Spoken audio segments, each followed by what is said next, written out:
Thanks for accepting our invitation and spending time. I can imagine that you are still at NeurIPS. Yeah. Guys, apologize for taking your time while traveling. And how's New Orleans? It's pretty cool. You know, a lot of people here and haven't been in-person conference for a while. So Okay, yeah, cool.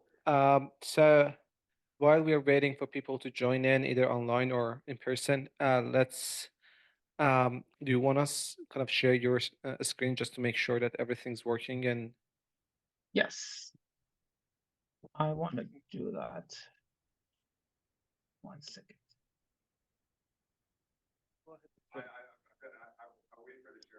Okay.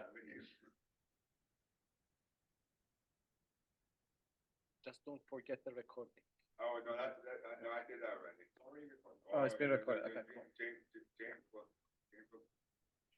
Alex does not make that mistake. no, I did not, Okay, yes, we can see your screen pretty well. Awesome. Cool. So, how is NeurIPS? Tell us what are the interesting things happening? Well, I feel like NeurIPS is now a LLM conference. Surprising, but It's not surprising, and at the same time, I think yeah, there's definitely people who are skeptical about everything, and then there's people who are very excited about. So there's people from both ends, and I think it's also interesting time for industry and academia to have a conversation like that. So yeah, I think that's interesting because like 6 7 years ago, everything I was feeling that NeurIPS is kind of another vision conference. Everything was about like ImageNet and I don't know before that, kind of yeah, yeah, all image data sets and now mobile language. It's kind of nice to they move around. exactly. Um, Um, you can see the deck, right? I can see, yes. Awesome. We wait probably 1 or 2 more minutes for the people to join in, and then we get it started, if you don't mind. Sounds good. How are things at Microsoft as situation with hiring and everything's better than before? Yeah, so it's definitely getting better, and in fact, one of the reasons why I'm in Europe right now is we're hiring both full time postdocs, research interns, and people who want to just spend some time at Microsoft, on the research like this. So yeah, so we're definitely hiring, and of course, if any students in the in a room or interested, love to talk. I'm sure a lot of people are interested and they will reach out to you. Cool. I think we're gonna get us started by introducing Longqi while people still coming in. So, hello everyone. Thanks for coming in and joining our last CIIR talk series of 2023. It's my pleasure to host Longqi Yang. Longqi is a kind of a good friend that I knew from several years ago when I was at Microsoft. If I'm not mistaken, we were both interns at Microsoft at the time when we were students. So we go back many years ago. Yeah. And since then, Longqi has been doing amazing work at both Cornell and then later at Microsoft. He is now a principal applied research manager at Microsoft's Office of Applied Research. He leads the AI research for work and productivity at Microsoft. His research spans across recommender systems, organizational networks, and generative AI, particularly their applications to enterprise and future of work. He has been publishing at major science journals like PNAS and Nature Human Behavior, and also a lot of CS conferences, including multiple paper awards from CHI and KDD.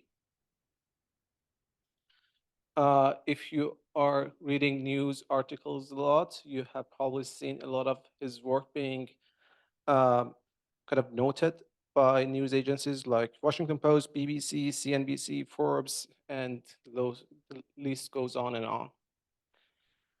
And he received his PhD from Cornell.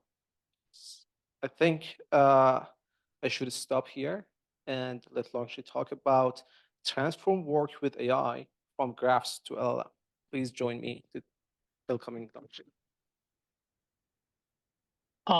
Thanks, Hamid, for the great introduction. And in fact, if there's any questions in the audience, please feel free to interrupt me, because the particular image from the audience is pretty small, so I can't really see raise hands or anything like that. So Hamid, if you could just interrupt me, that will be helpful. I think yeah, it's really great to be here. To talk with you all virtually, especially at this time, the end of year and before the holiday, to really reflect, at least to people, inside Microsoft, a really, really exciting and a little bit overwhelming year for AI and AI research. So, as Hamid mentioned, I'm from Microsoft Office of Applied Research, and our team is responsible for making sure that all of our Microsoft productivity tools and applications and devices are built on some of the best research happening around the world. So what I'm going to talk about today is this really accelerating trend of just AI and in general fundamentally transform how we get work done. And some of really early examples or early learnings in the space, from things from the graph, of course, to most recently, LLMs and generative AI. So in the past few years, we have seen at least two major disruptions that are fundamentally changing how people work. So, as we all know, during the pandemic, this sudden shift to remote work results in sort of unprecedented pace of digital transformation that we see across all industry.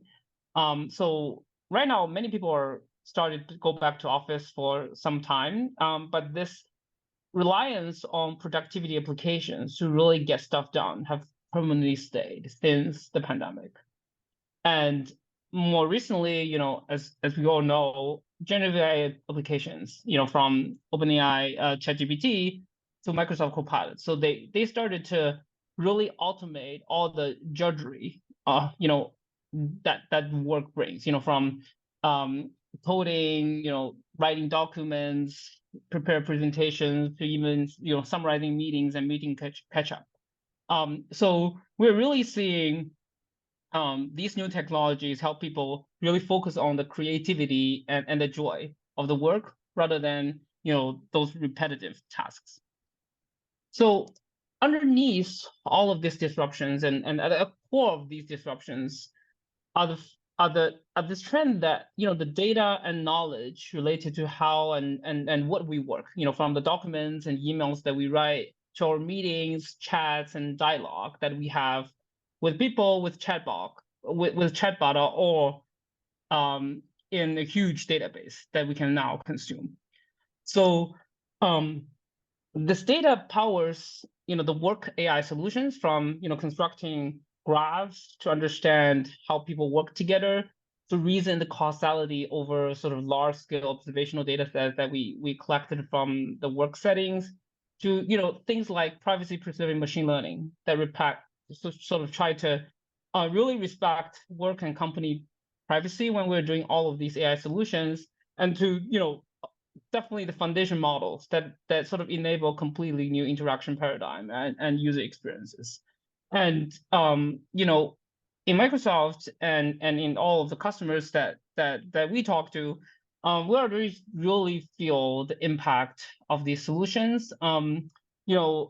It's just across the board, from how organizations make decisions these days to just effectiveness of the collaboration, between workers, and to really, these solutions to increase productivity and well-being. So I will touch on some of these buckets in this talk, and share some of our work in the past few years, and really walk you through this journey of how these solutions actually change every aspect of the work. And it will end with something that we're doing, very recently on LLMs, and what we learn from how people use Bing Chat, all those LLM applications.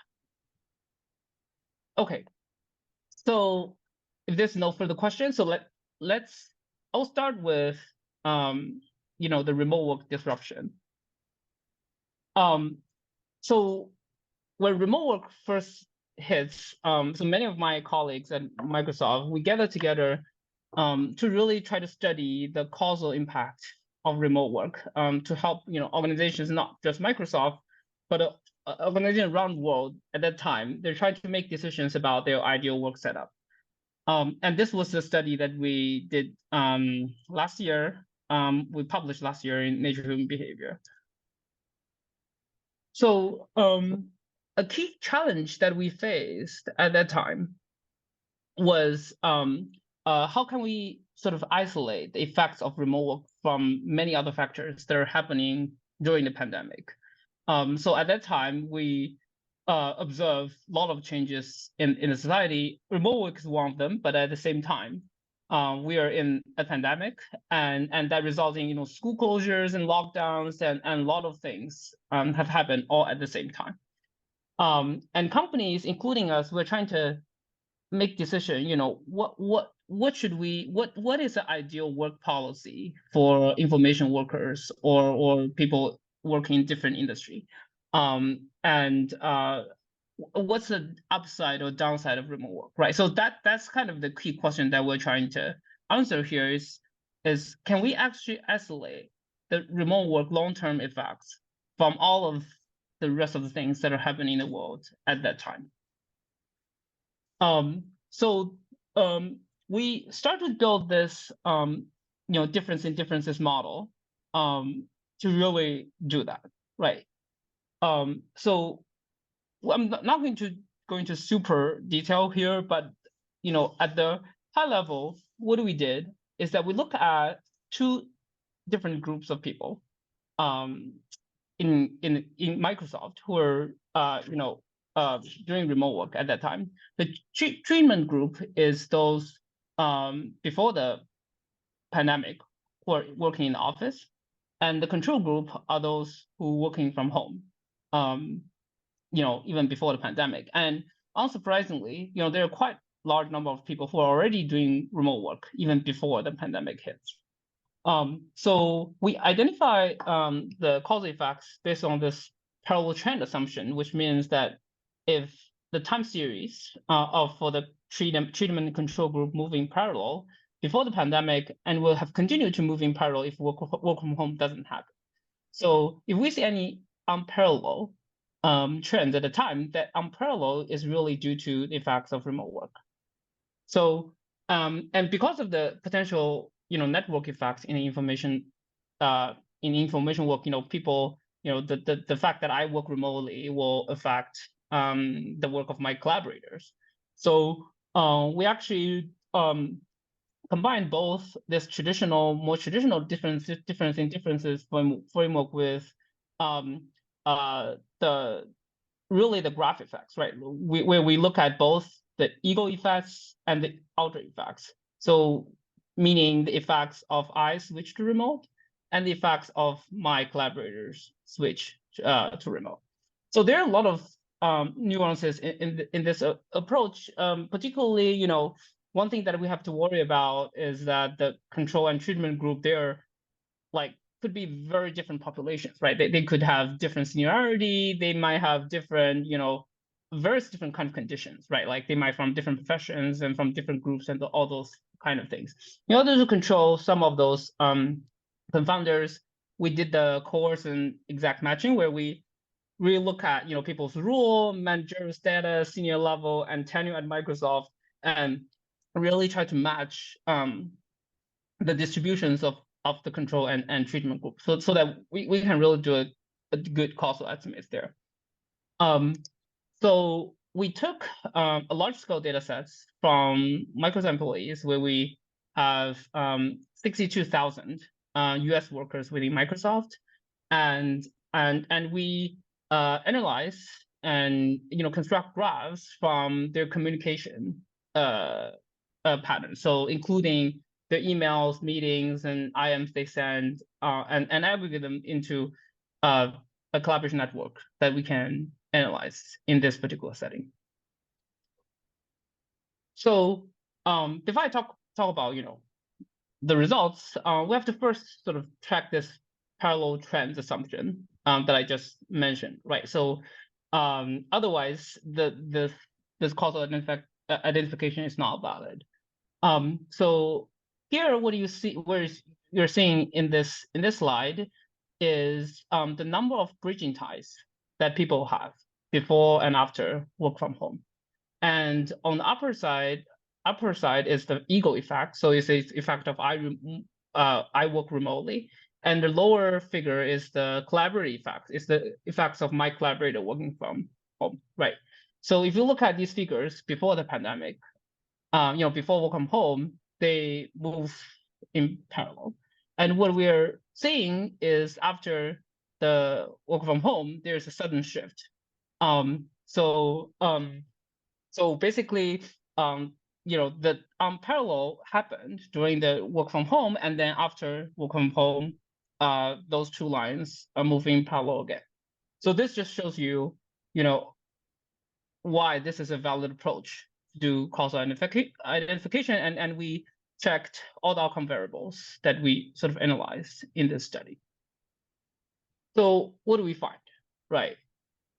So one first thing that we find is, which is sort of a bad news, is that remote work actually significantly reduce the number of bridging ties and the ties that are cross-group for workers that we see. So we see that it decreases the number of bridging ties by 9%, decrease the time spent with bridging ties by 41%, and similar trend we find, when we look at cross-group ties, we really see a significant reduction in terms of the cross-group ties.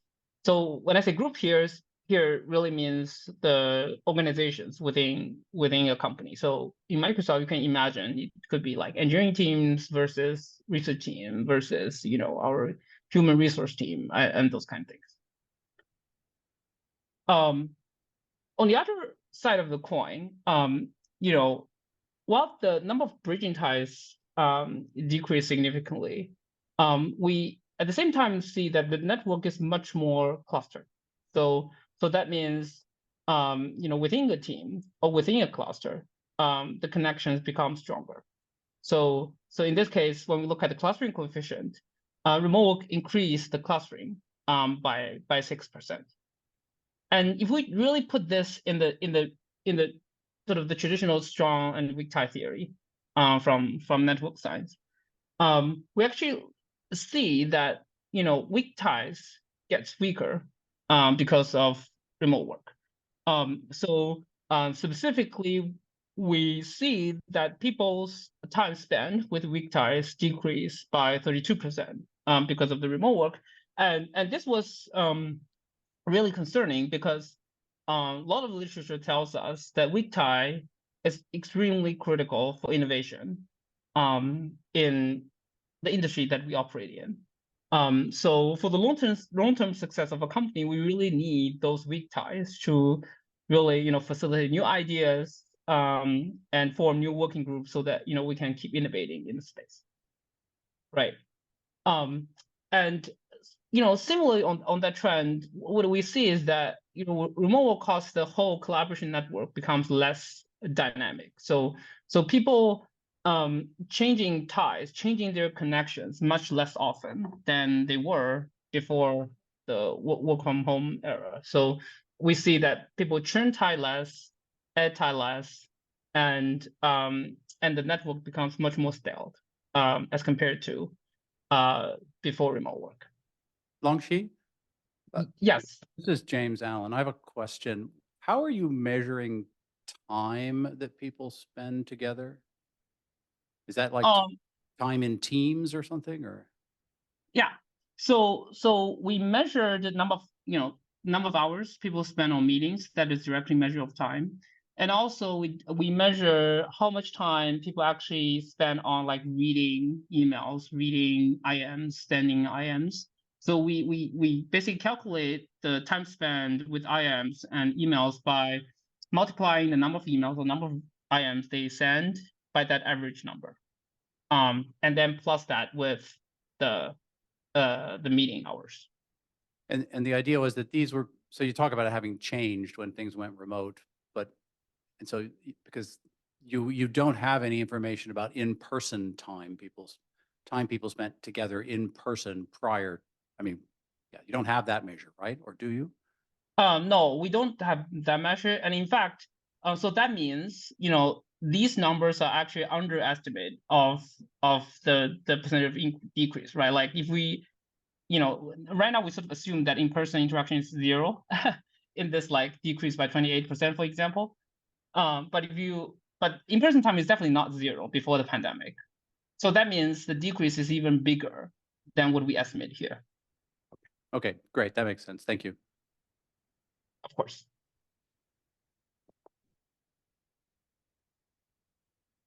Right. So this is what we sort of like find from the network side. How people's collaboration network actually changed due to remote work.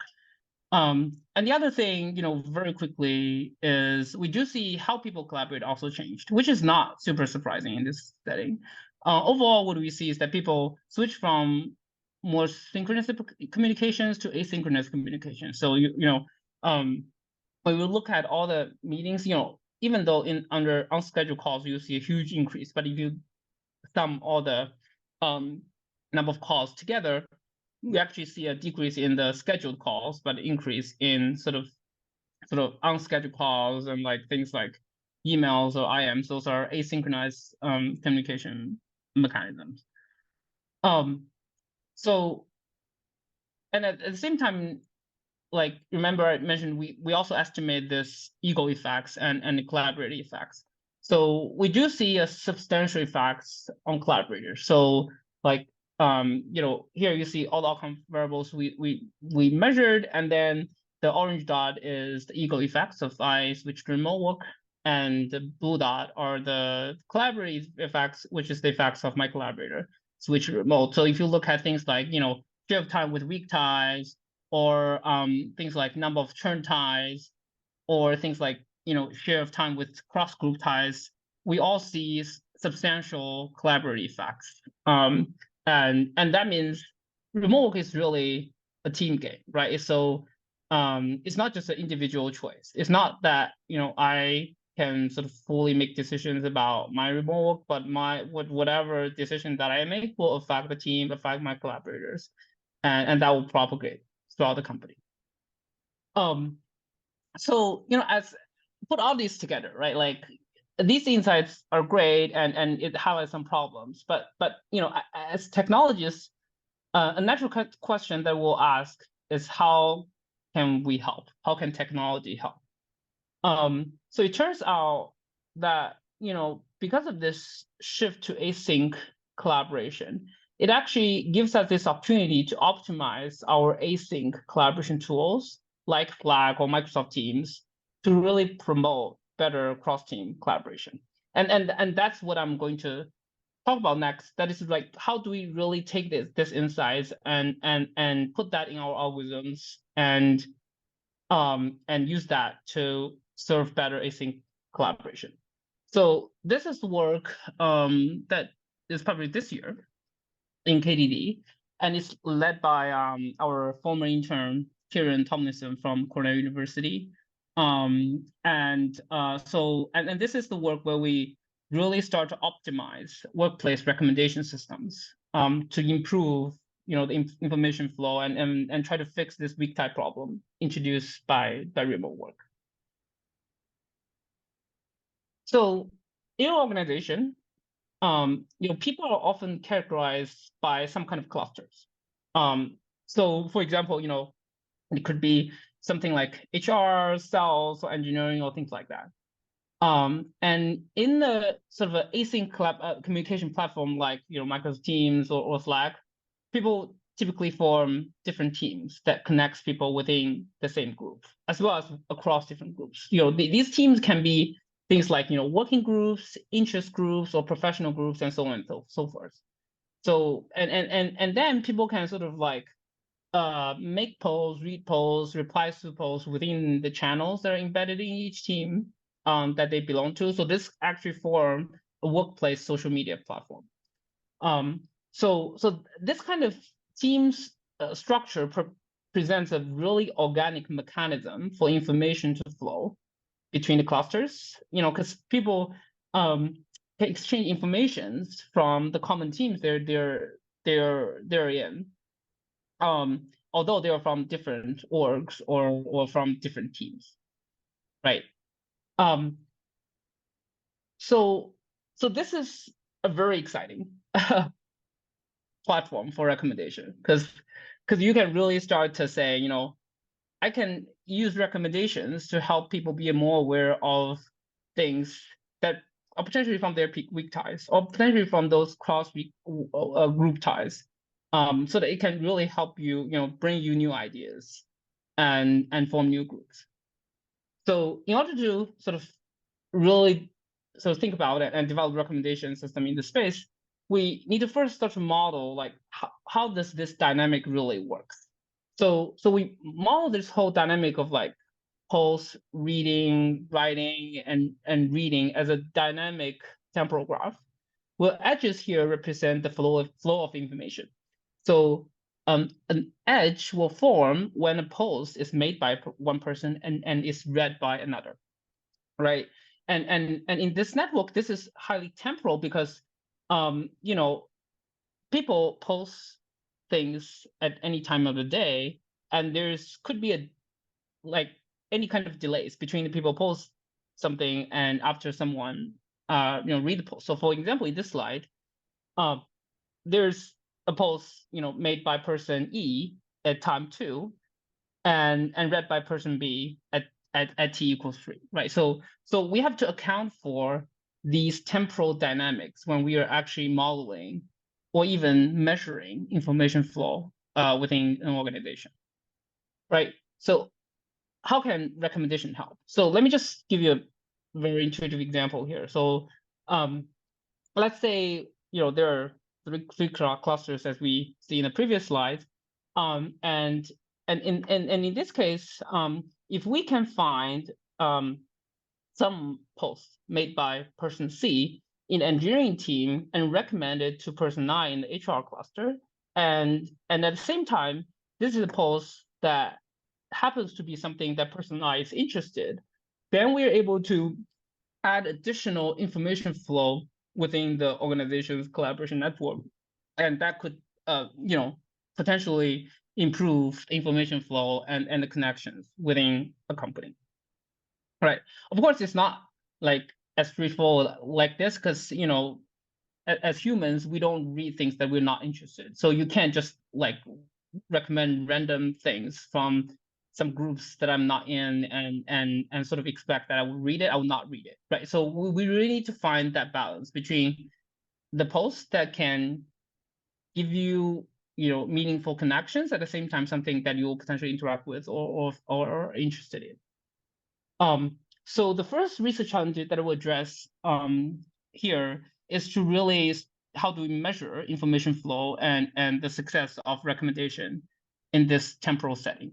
So here we use the one measure from the existing literature, that is, information latency, and develop a new measure, which we call the total information for this special instance.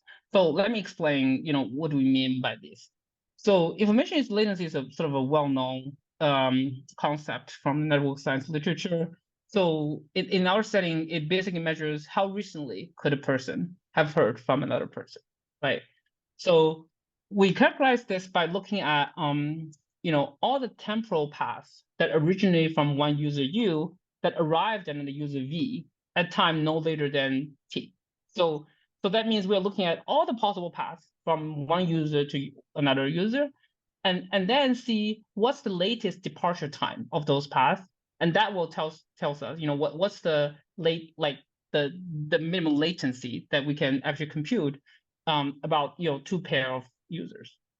So information latency sort of give us this kind of a time measure of information flow, but what is really missing there is it doesn't tell us the volume of the information that one receives. So that's why where the total information comes in. So specifically, total information, what we're trying to do here is to measure sort of what fraction of a person's state is known by another person at a particular time, right? So in this case, we define the total information of a graph at a particular time t as the sum of all pairwise information that we observe within the graph. And we also compute this measure, iteratively. So there are sort of two main components, I would say, that really come into this total information measure. So the first component is that information about a person decayed over time. So basically, if you don't hear from somebody, your information about that person decayed over time. It's not that, because of the temporal dynamics of that. And also at each timestamp, people transmit information of themselves as well as their neighbors to the recipients with certain probability and weights. And then we, from each timestamp, we sort of update the total information that way. So computationally, in order to do this kind of recommendation in real time, we have to keep track of the information latency and the total information matrix, which is basically 2 n by n matrix, so that we can really look up those information measures in real time. So the recommendation systems that we built in this case, which we call the temporal information engagement recommender, or in short CIIR. So when we were trying to recommend to some user at time t with some candidate post, we first calculate a network score, basically, which is the measure of how much would interacting with the post improve the cross-cluster information. So we use a greedy and myopic approach to look up that post. And as I said in the previous slides, we also track both the information latency and total information matrix over time, so that we can do that efficiently. In addition, we incorporate the relevance score, which you can use any kind of recommenders, your favorite recommenders you want, to compute relevance of a post to a particular person. And then eventually we ranked posts by a weighted sum of the network score and the relevance score.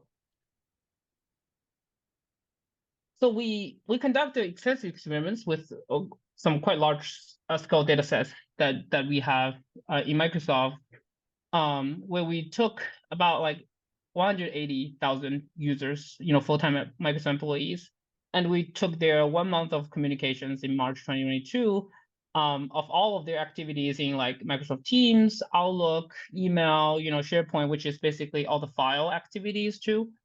And we have a graph that have over 100 million edges.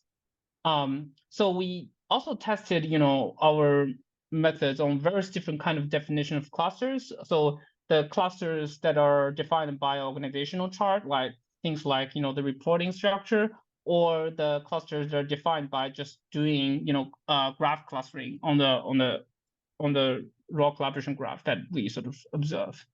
And the result I'm going to see is based on the user action simulation. So basically, we build a simulator that can say, if user interact with this recommended post instead, what will be the potential, downstream effects? A lot of the details of the simulator will, we talk about that in the in the paper, because of the time limit, I'm not going to talk about all the details there, but happy to answer any questions if there's any interest. So here's the results that we get. So let me just parse this a little bit. So in this figure, x-axis is the total information gain. So what's the total information gain as compared to the baseline of you're not doing any kind of recommendation, and the y-axis is mean reciprocal rank of just so basically the y-axis measure the relevance, and the x-axis measure how much difference you actually make in the information flow. And if you look at the left top corner, so that square box, that is where kind of traditional recommendation system sits, right? We get really good MLR, but at the same time, the total information gain is minimal, right? And at the same time, if you look at a lot of the dots on the right bottom side, so these are the recommenders that does not take into consider relevance, and they're just used to optimize, network flows. So it has quite substantial information gain, but at the same time, the relevance is very low. So basically, this is the effects of what I mentioned was like you just recommend things from the cross clusters, and people just they're just not relevant, right? And CIIR has this really nice, this line, the trade-off between relevance and information gain, right? We can see that, of course, if you want to have more information gain, then relevance becomes lower. But at least, we can almost, double information gain with quite minimal relevance kind of sacrifice, right? So similarly, we see a similar effects on the information latency. So again, we see this really nice trade-off between the information flow and accuracy, and CIIR really allows us to do that, right?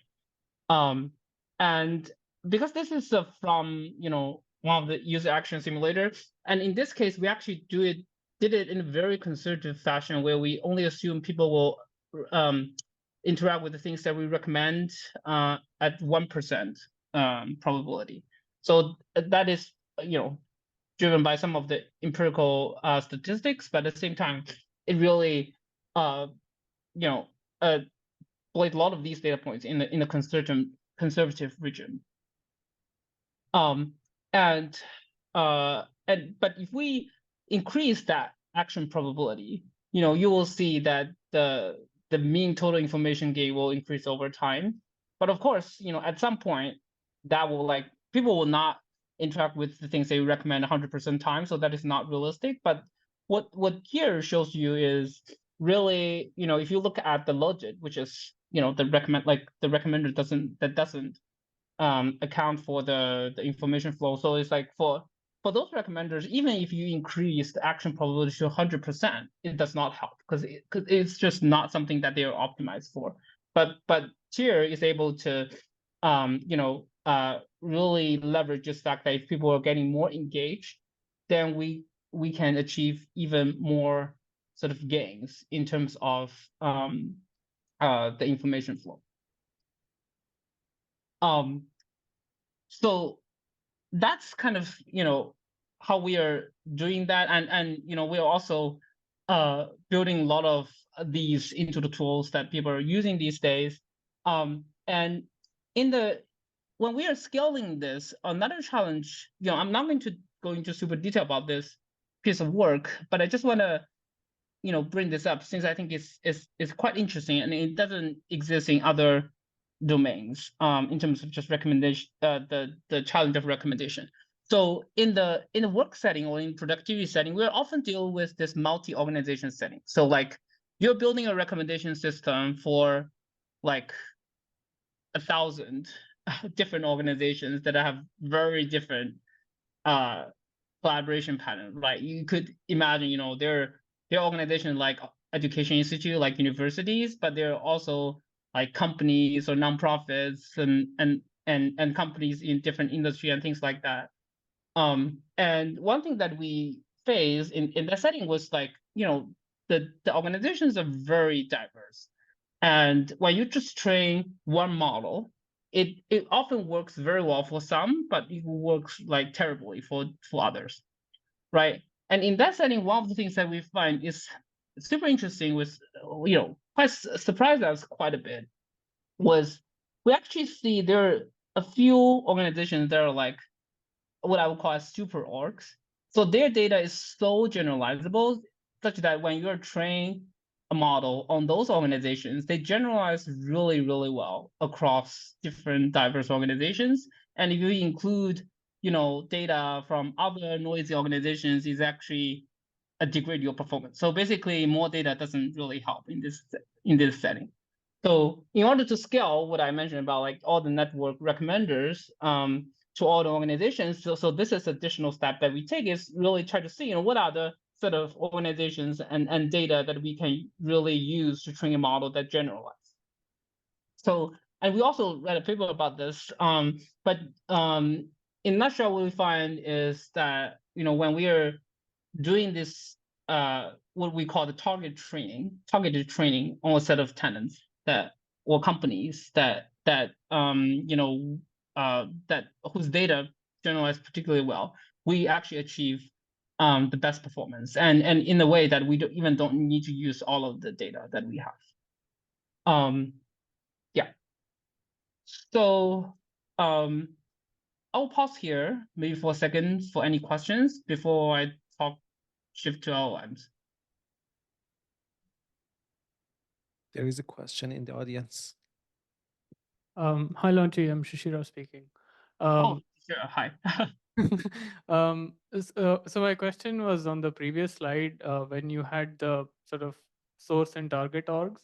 Is it that like I would imagine that different kinds of recommenders will generalize better based on the data you give them. So is it fair to say that this is all with like one kind of recommender, and you can like imagine some other kind of recommendation model which would maybe learn from not this circle region but some other region?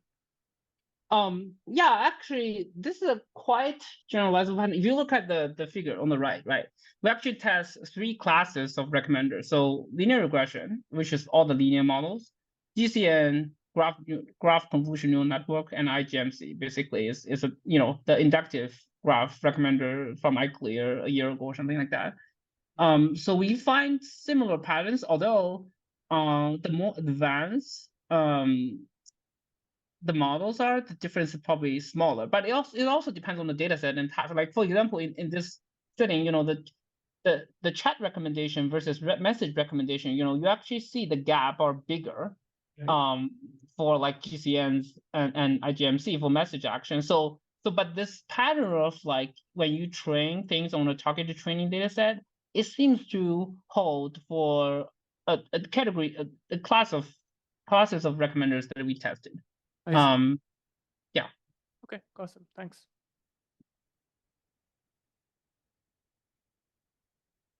Cool. Okay, so let me this is a very, very exciting area for us and for many people around the world too, on how LLMs actually disrupt work.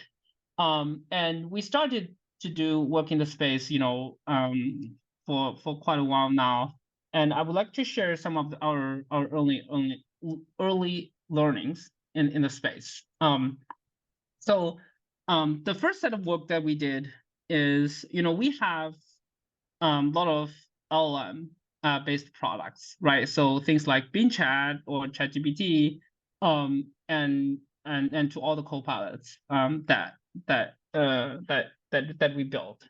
So one of the first thing that when we get all the logs and data from these LLM based interactions is, how can we know what people are actually using these for, right? So this is a fundamental question for a lot of people, because this is a completely new application category, and it seems that it's so powerful that it can accomplish a lot of tasks. And as application developer, we don't even we sort of expect things type people will use it for, but how can we really start to really measure and predict the tasks that people are actually using this for? So we built this, I think, a quite interesting pipeline that we use LLMs to automatically come up with task taxonomy and label those task taxonomy for all the conversations that we see. So basically, when we look at the pipeline that I put in this figure, we have a large volume of conversations that people are having with the chatbot, or like in this case, Bing Chat. And we developed this like iterative and sort of gradient descent kind of pipeline to ask LLM to automatically generate user task taxonomy, and then we use LLM again to apply and predict those taxonomy for each of the conversations that we see. So we did a bunch of human evaluations to see how well the LLM is doing as compared to human, and unsurprisingly, what we find is that GPT-4 is just doing human level kind of a performance in this setting, and when we're looking at intercoder reliability, for example, we see a very similar number and very high agreement between human and human GPT-4. And also Chirag from UW was doing this work with us when he's visiting Microsoft, and this is, we have archive paper online that you can check it out. At the same time, this is a line of work that we're continually improving, and hopefully we'll be able to share more results and work publicly. So one thing that I would like to share with you all is the initial set of distributions that we see. What people are using Bing Chat or these chat interfaces for, right? So this basically shows you the domains where the people's conversation actually falls into, from business and economics to web development to biology and medicine and so on and so forth. So one very salient findings that we see from the early traffic of Bing Chat is that people are using these products for professional tasks rather than personal tasks. So we see just a much higher volume for people who are using it for work rather than for personal tasks. And in fact, when you calculate this, we see actually around 2/3 of the Bing Chat conversations are actually classified as professional tasks as compared to personal tasks. And we also went further to sort of see, what's people's prompting patterns and what works and what doesn't. So here's some of the initial things that we find. All of these are generated by LLMs, but we're basically working with LLM to understand, what are the good prompting practices that actually make this system work, and what should people do and what should they not do, so that they can get the best out of these systems, right? So these are the do's that the LLMs learn from all the large number of conversations that we see from Bing Chat. Things like clear and specific instructions, giving feedback to AI, writing assistants, use polite and respectful language, and use the AI writing assistant as source of inspiration, guidance, and also things like elicit information from AI. So in fact, we see a lot of these conversations, where we are really treating the LLMs or the chatbot as another human. So a lot of the human communication techniques actually apply in this setting. So similarly, there are things that people should try to avoid, when they're try to use this AI system. So things like, you need to really be clear, not be vague, and also don't use like jargon or other informal language when writing to the AI assistants, and also like give feedback to the AI assistant in general. So these are some of the auto-summarized things by LLMs from large number of conversations. And as I said, we are continuing learning in the space, and we're about to share out a report that we sort of learn from these logs very soon, Yeah, so please stay tuned. And this is a space that we really want to work with folks, in academia and with you all. So that actually brings to my last slide, which is we are hiring at many different fashions. So like we're hiring research interns who want to be doing this kind of work with us for summer or even for a longer period of time, like 6 months or 9 months. We're also looking for full-time for those who are on the full-time job market and who want to be a researcher in the industry setting. At the same time, we are looking for people who want to do a postdoc before they go to be a professor, or those who are on sabbatical, who want to just come to Microsoft to do some research in the LLM space. And so if you are interested, or if you're exploring those opportunities right now, please ping me and we can set up some conversation. So with this, I will open for any questions that you may have. Great, thank you. Let's thank the speaker. Okay, we have some time. Actually, we have about 9 minutes for question and answers. Any questions from the audience or online? I can go first. So I find it interesting that in the Bing chat, most of the prompts or the questions are about business and economy and work related. I'm wondering if this is a property of Bing. Basically, is it just because is it because Bing is a product for enterprise and a lot of people who work because of their company or school, they're connected to the Bing, or this is a byproduct of like LLMs are very useful for this tasks? Yeah, this is from being consumer. It's not from being for enterprise. So we do have a separate, enterprise offering from Bing Chat, and this is not what this is about. This is actually from, just everybody can sign up, just like ChatGPT, and anecdotally, I think that's what people are using ChatGPT for. It looks like. But at least from our consumer data sets, that's what we find. It's not just designed for so this is like, if you just go to Bing, this is the interface that you see, and if you go to Edge or Chrome sidebar, so this is where you're not actually you're not connected to your work account. In fact, if you connect to the work account, we're not analyzing, we're actually not storing any of that data. Okay, great. Thank you. Any other questions? James. Hi, this is James again. I'm going to go back to the middle section of your talk. You had the slides where you were showing CIIR having a trade-off curve with MRR going down. So I'm curious what the relevance that's being measured. That implies there's a rank list, and it's going from finding something at rank roughly 1 down to rank 6 or 7 or something like that. But what is, I guess I lost something. What is being ranked? Because this is recommending a message, right, to the to somebody in another organization. So what exactly does relevance mean, and how does it fit into this case?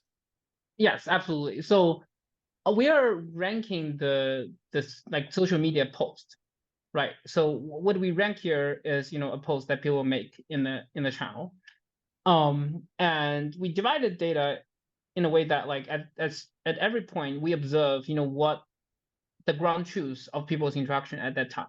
This person interacted with that post.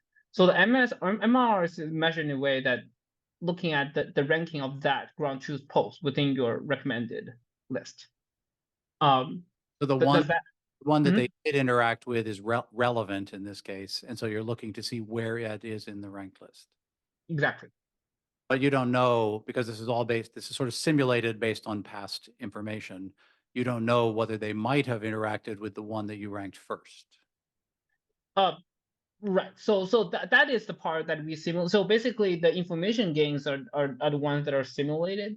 So basically saying, if they, with certain probability, that they interact with the ones that we recommend, would be the information gain. So the information gain here is simulated, but MR is using the ground truth data.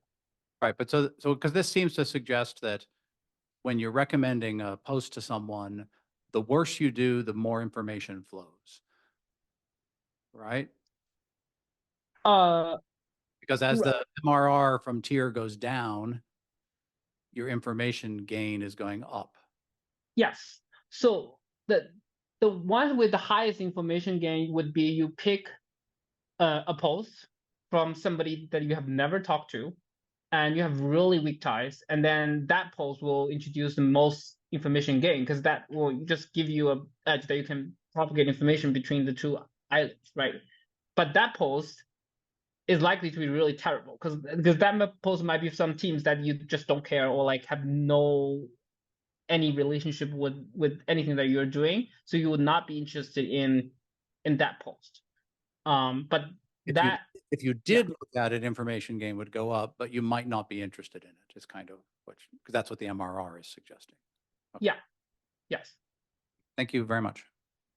Of course. Hi, I have. Oops, there's an online question. Yes. Hi, DJ Chang. Thank you for the talk. I'm pretty interested in the work of using the LLM for the log analysis that you mentioned briefly. Yeah. Towards the end of the talk. I just Yes. wonder, like, how do you guys thought about and how do you deal with the possibility that the taxonomy will be updated over time, and how will you update the user intent taxonomy and dealt with the data processing pipeline after that? Just make sure that I get your question. So you're saying that the taxonomy may change over time, right? So we're trying to, yeah. Right. So that's a very good question. So we look at the number of examples, after which the taxonomy is kind of stable, and we're roughly looking at if we have like 1,000 or something like that, then the taxonomy is quite stable after that stage. Just with given the data set.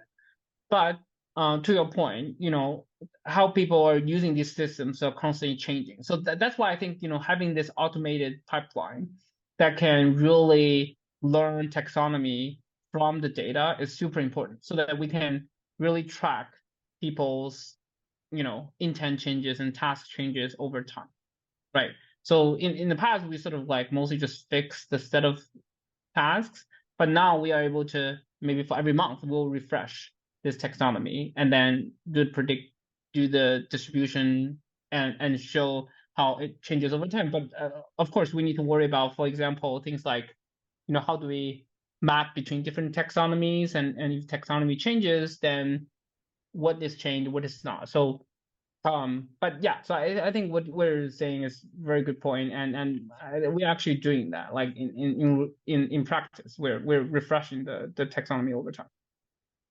And have you already built out the mapping pipeline, or that is still future work? We haven't published yet, but that is definitely some work that we're actively working on. Oh, okay.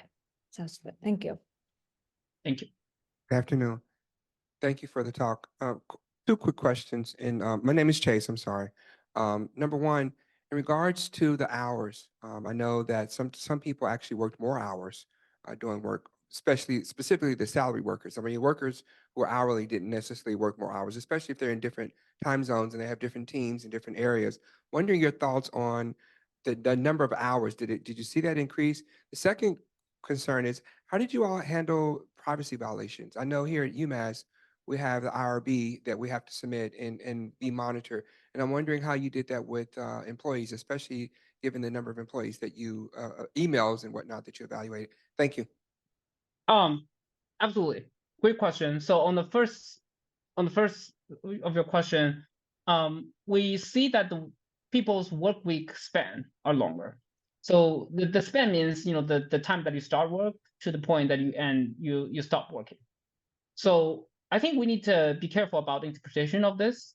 So because what we are seeing is that people's work are much more fragmented than in the past. So just the fact that the work week span is longer doesn't mean that people are actually working longer hours. So we actually don't have evidence saying that people are working longer or working at the same time. So that we just because we don't we don't really have the data on when people work, and we didn't do that. So that's kind of yeah. So but we do know is that the spans are longer and people are more fragmented after remote work. To answer your second question, privacy. Yes. So we have many very rigorous processes for us to follow before we actually reach this point.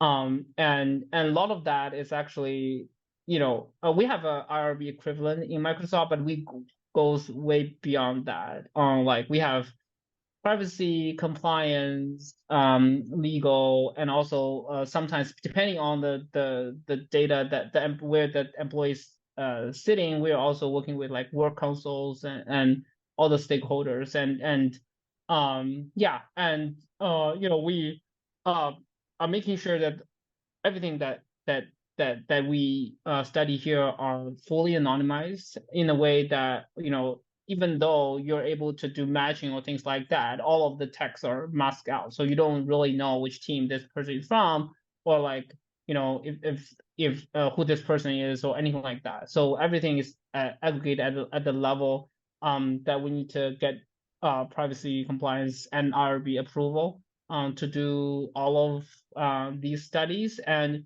if you talk to the interns who work with us, they typically spend half of their time or more to go through all of these processes, and we're trying to start some of this processes even before the students or anybody arrives, so that we can really allow them to do the work from day one. But yeah, so that's kind of yeah, it's a space that we're doing it very carefully, and also not only just from the anonymization part, but also where that data can sit, how long the data can be kept, and where can you actually compute these things. It's very strictly controlled, so everything has to be contained within a particular VM that are strictly with strict control access. So it's not that you can sort of analyze or get access to this kind of data in any free form or anything like that. Okay, thank you. I know there are still more questions, but we are officially over time. So let's thank the speaker one more time. Thank you all. And thank you again for the very interesting talk. I mean, the number of questions showed how engaging it was. And for the follow-up meetings, I think it probably take a couple minutes so we can go to the third floor in our offices to join. So see you soon. And thanks everyone for joining.